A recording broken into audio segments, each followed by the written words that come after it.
na hisi corona nat na zi a in sung mi te ka layon lung khama ka lai ta uvin ka tau nau salin pakain tam na e pitau ve hallelujah paka kaki pa e hallelujah paka kathang va e tam lâu te dia dam na pakai da hi ze in hat sung nung pen pakai pathen ka wa choi ye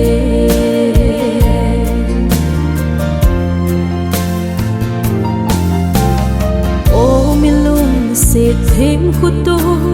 thêm pakai nei ngai lut na alo pi in thu pi ka sai tha sam le hat lo ba ka lain ka tau na le ka thom na e san pe pakai na hi hallelujah paka ka ki pa e hallelujah paka ka thang va e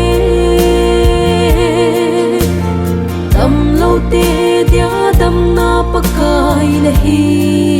ze in hat sung nung pen pakai pathen ka wa choi ye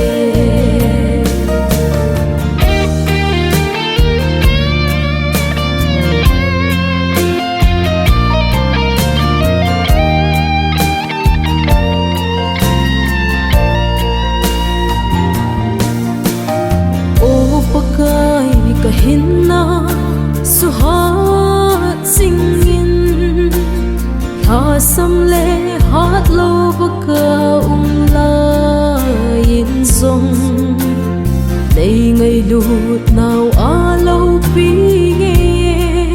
ken sei choi le ding ka pakai o kahin lai sungin hallelujah paka kaki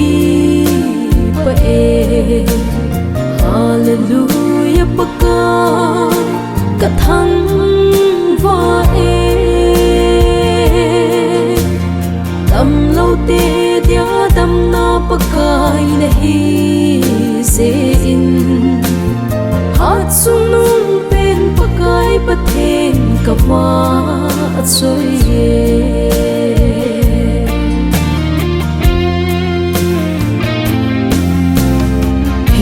se ka phul zin na mun a hi nat le sat kim gen thai na mun lei se hi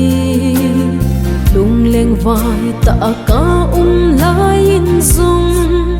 ei khu tu le ei ngai lu zing ka pakai nang na hi hallelujah paka kaki pa e hallelujah paka kathang va e